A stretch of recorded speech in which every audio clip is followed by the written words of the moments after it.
आपके मन में यह सवाल होगा कि इस सब में संजय राउत की भूमिका क्या थी।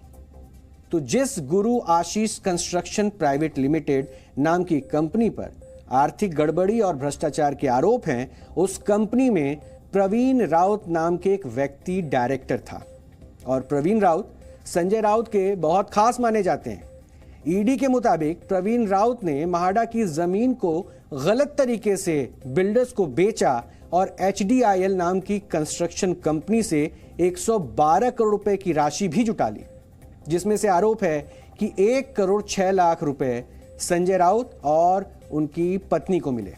2009 में प्रवीण राउत के द्वारा संजय राउत की पत्नी वर्षा राउत को 55 लाख रुपए लोन दिया गया और ये पैसा वर्षा राउत ने एक फ्लैट खरीदने में इस्तेमाल किया। और इसके भी इस पूरे घटनाक्रम का जिक्र भी ईडी ने इस कॉपी में किया है, जो लगातार हम आपको ग्राफिकली भी समझा रहे हैं।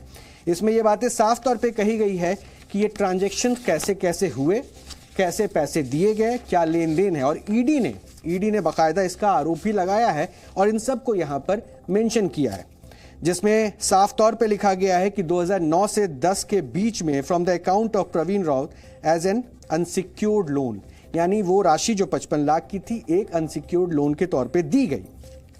इसके बाद वर्ष 2011 में प्रवीण राउत की एक कंपनी द्वारा संजय राउत और वर्षा राउत को 37.5 लाख रुपए दिए गए। और बड़ी बात यह भी है कि इस पैसे से संजय राउत और उनकी पत्नी ने गार्डन कोर्ट में एक और फ्लैट खरीदा। और ईडी का यह भी दावा है कि प्रवीण राउत की जिस कंपनी से संजय राउत और उनकी पत्नी को 37.5 लाख रुपए मिले, उस कंपनी में उनके द्वारा लाखों रुपए निवेश भी किए गए और ये डेटा भी यहाँ पे मेंशन किया गया है। वो भी मैं आपको बता देता हूँ, क्योंकि इसमें संजय राउत ने इस कंपनी में 17,10,000 रुपए और उनकी पत्नी ने 12,40,000 रुपए इस कंपनी में निवेश किए। ईडी ने यह भी जिक्र किया है और ईडी ने यह आरोप लगाया है। और ईडी का कहना है कि यह पैसा भी उन्हें बाद में वापस मिल गया, यानी 37 लाख रुपए जो कंपनी ने दिए, इसके अलावा जो इन्वेस्टमेंट संजय राउत और उनकी पत्नी ने किए, वो पैसा भी प्रदीप राउत ने वापस भेज दिया। और ऊपर से प्रवीण राउत ने कंपनी के जरिए करीब 37.5 लाख रुपए अलग से संजय राउत और उनकी पत्नी को दिए, जिससे गार्डन कोर्ट में एक फ्लैट भी खरीदा गया। इसके अलावा एक और कंपनी में निवेश करने के बदले में वर्षा राउत को 13,94,000 रुपए मिले थे। और इस पैसे का संजय राउत और उनकी पत्नी ने क्या किया, अभी ईडी इसकी जांच कर रहा है। यानी कुल मिलाकर ईडी ने संजय राउत और उनकी पत्नी से संबंधित 1 करोड़ 6 लाख रुपए की मनी ट्रेल का पता लगा लिया है और बाकी मनी ट्रेल की जांच अभी भी जारी है।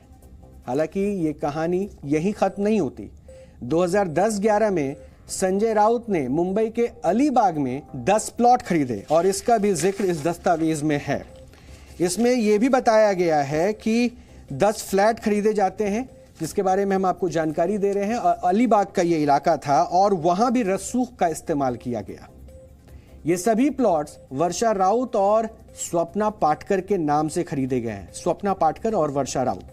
यहां नोट करने वाली बात यह है कि स्वप्ना पाटकर ने ईडी को अपनी शिकायत में, जो लिखित शिकायत है, उसमें यह भी कहा है कि संजय राउत उन्हें इस मामले में चुप रहने की धमकी भी दे रहे हैं, जिसका जिक्र यहां पर लगातार किया गया है।